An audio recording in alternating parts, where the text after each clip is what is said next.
my game away. Blow up. We're playing for something, man. We're playing for something. This gotta mean something to you. It gotta mean something. Everything you got. Everything you got. Let's finish this. Do it, fellas. Let's go. Let's do it, fellas. Finish 2, 3. 1, 2, 3. Finish. You're not cut out for this. You keep talking about finishing the story. April 2nd, I'm gonna finish the story. No, you're not.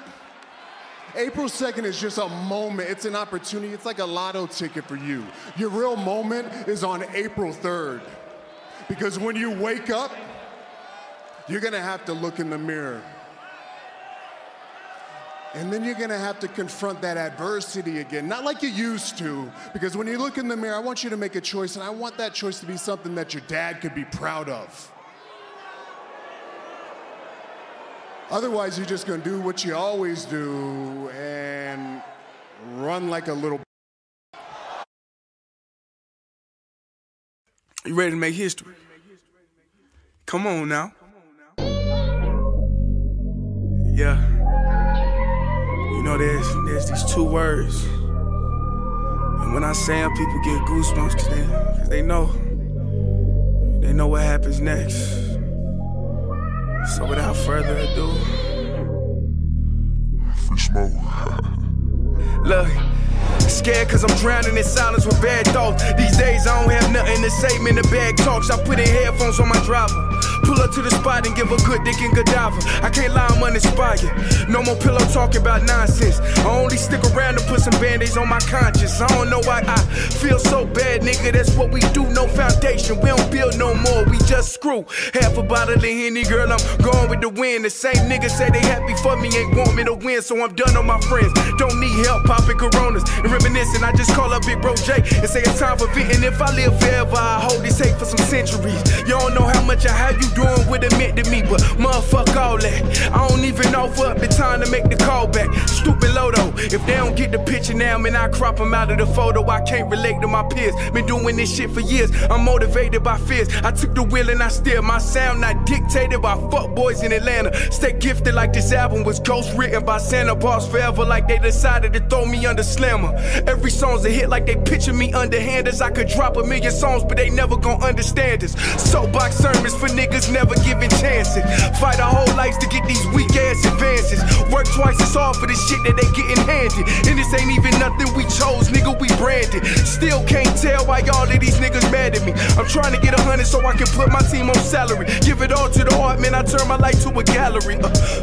Man, damn, what a fucked up masterpiece. 1,100 shots and I swear, man, I felt them all. If we ain't even good on our blocks, man, who can we call? Pre-decline state of mind, we broke crabs in the barrel. Got us fighting our folk, man, this shit just a life of peril. Cashing in, say, the way Liv did, well, that's like winning the lottery, isn't it?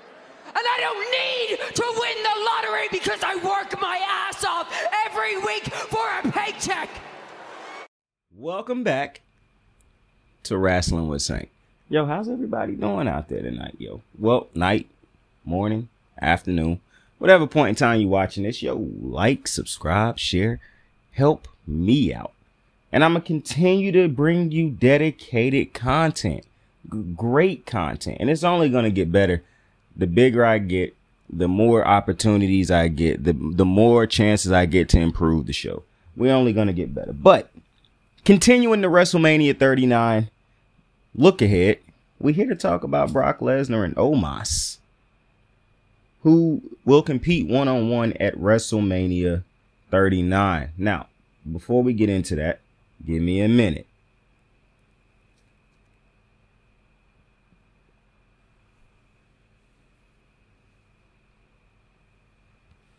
I appreciate you. So this is an interesting matchup. I'm not going to lie to you. Obviously, every matchup with Omos at this point is Omos is a big guy. He's tall. He's 7'4", or however the fuck tall he is. And obviously, you could say Brock's never faced a giant like this. And I'm almost certain Brock will win at WrestleMania. That's what the build is feeling like. Is can Brock overcome yet another obstacle? And man, it was so many. I want to say that I'm intrigued by this match. I really do. But since Triple H done took over creative, as I'm assuming, since people say he take over creative, Omos has yet to win a big match. He beat a lot of people when it don't matter. He beat a lot of wrestlers who not, really doing anything, jobbers as we call them. He do a lot for the build up. He's yet to beat Brock. He's yet to win a big match. And I don't expect his first big match win to be against Brock Lesnar. One of the things that's kind of irritating me about Triple H is his off and on thing with Omos. I don't understand why we don't put Omos into a feud and get him locked down and get him like, Omos is only going to get better the more he competes. And he was on such a roll. The way Vince McMahon was using this dude was phenomenal. And even Vince did a start and stop.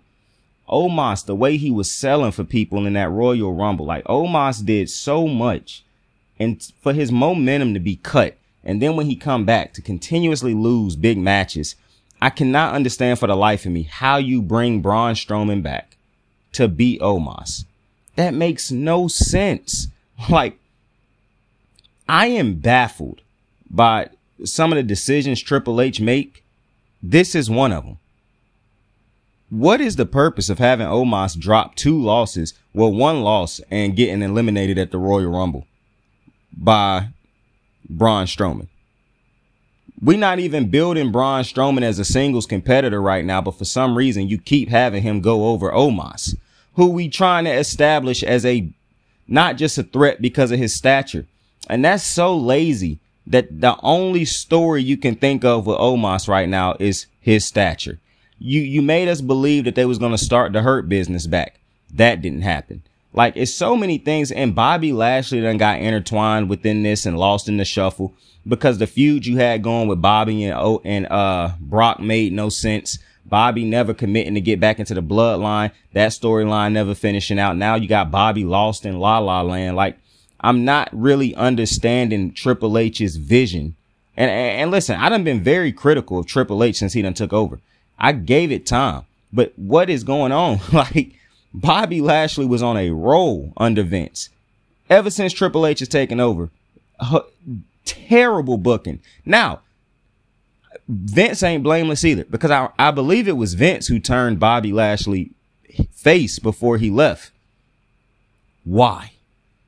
When you have a dude that's killing it as a heel, why turn him babyface? And the thing that I cannot understand for the life of me is how you keep doing this turn on the manager shit.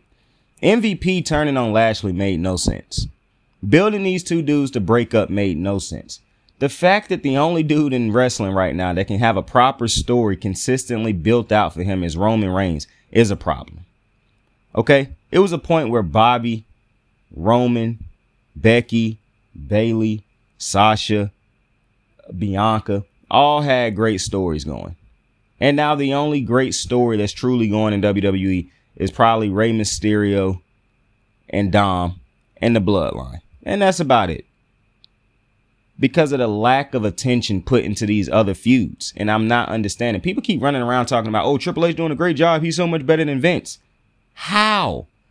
Because he's bringing all the NXT people up and having them win matches? These stories don't make sense. The start and stop don't make sense. The only consistent wrestlers who feel like they consistently get something to work with is Seth. And his shit really don't make that much sense, to be completely honest with you. If he wasn't so flamboyant and invested in his character, I can make an argument his story don't make sense.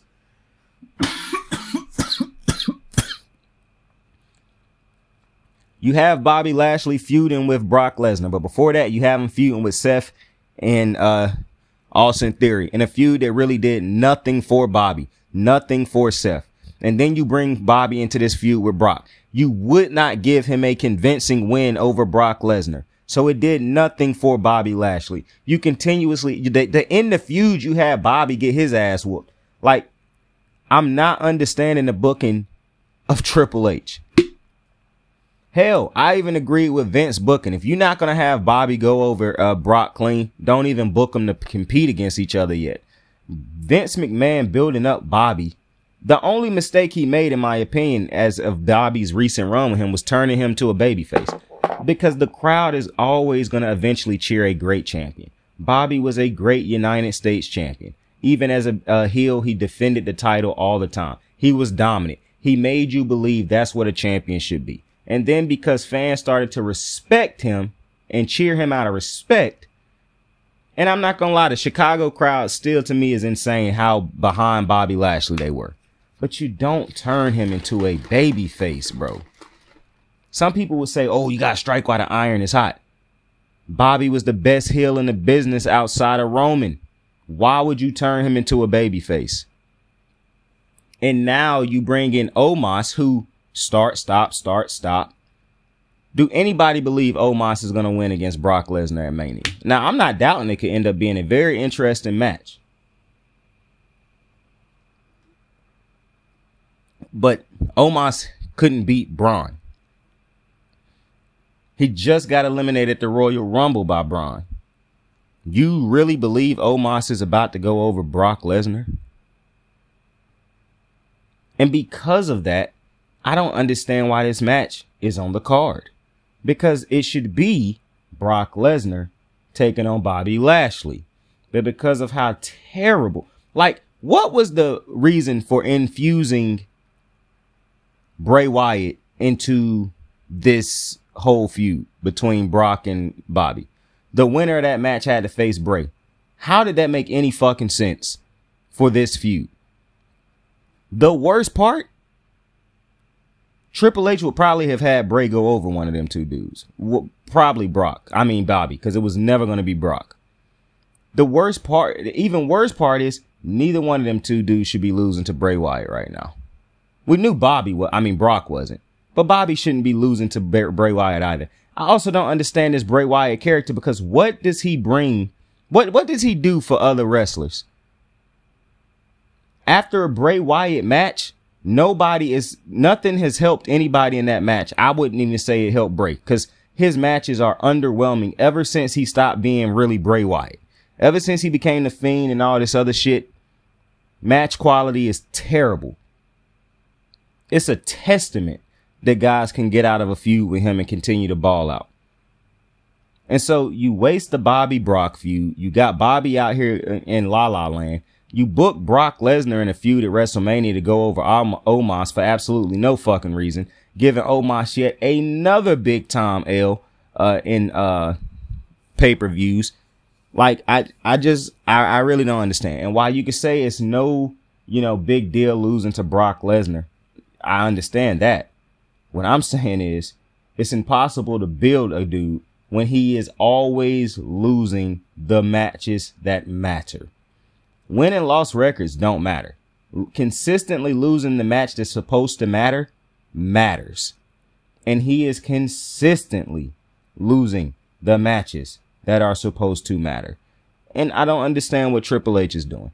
The dude done show it's every time Omos show you improvements and whatnot, you stop his build or you have him take a loss that he shouldn't take.